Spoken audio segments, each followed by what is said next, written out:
If I had $1 million, if I had $1 million, well, I'd buy you a house. I would buy you a house. And if I had $1 million, if I had $1 million, well, I'd buy you some art, a Picasso or a Garfunkel. If I had $1 million, I'd buy your love.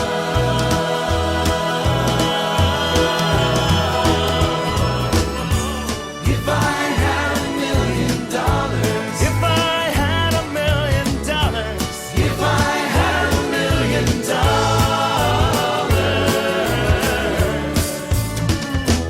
I'd be rich.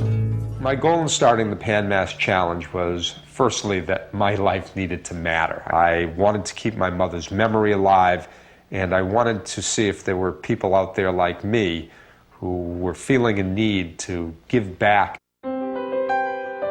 My name is Billy Starr, and I founded the Pan Mass Challenge when I was 29. I'm the second son of Betty Finkel Starr.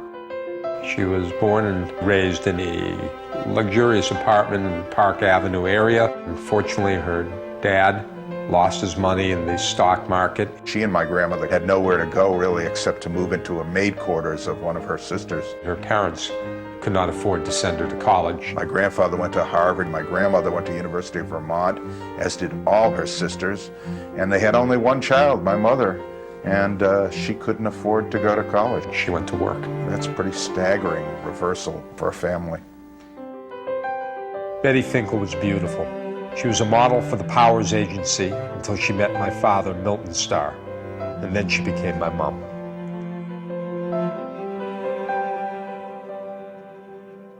My early memories of my mother are this. Every time my brother and I came home from school, she was always there with a smile and a hug. Life was easy.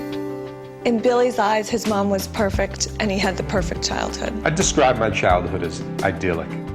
I think she had such a rough and unstable childhood, emotionally and materially, that I think it was remarkable how truly stable the home she created was.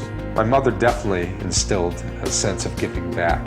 And working with disabled veterans, she demonstrated that it wasn't always pretty or easy. They came to love my mother, this beautiful angel in their midst. Our house filled up with these gifts the soldiers would make for my mother. Portraits, ashtrays, all things made with brushes in their teeth and utensils in their teeth. It was very moving. Billy was a very willful kid. At an early age, he knew what he wanted to do, and if he didn't want to do it, there was hell to pay. I would describe myself as confident, perhaps cocky. There was a gang that terrorized the neighborhood that stole his baseball cards. And I went home crying. And I went down in the field to try and get him back. 11 of them against 4 of us. And my brother stood there toe-to-toe. We got the shit kicked out of us. My brother stood up for me. We lost, but he stood up for me. As I grew older, my mother let me be who I was going to be. I was a drifty liberal arts kid who was about to embark upon a climbing trip to Nepal when everything changed. It all seemed pretty easy until the day in which my mother became ill. My mother became ill with cancer right as he was graduating college, and it kind of derailed him for a while. My dad and I went to the hospital 3 times a day. It shrunk my world. I suddenly did not feel that the world was my oyster, and I stayed closer to home.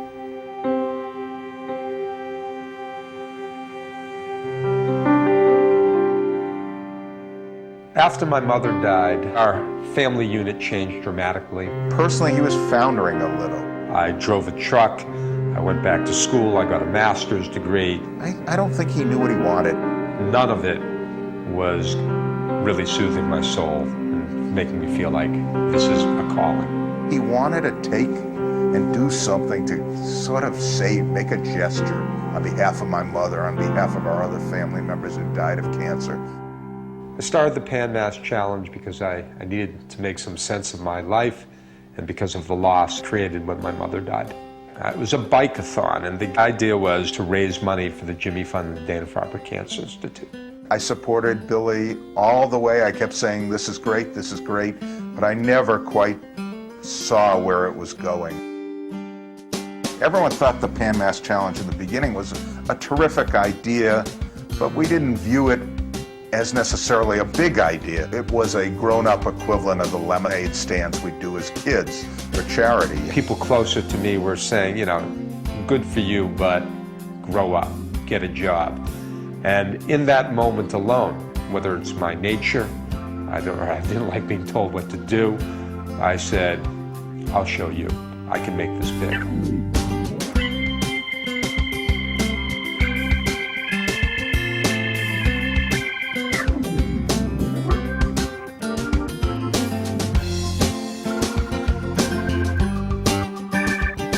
I don't think anybody, including Billy, could have imagined the PMC was going to get where it got today.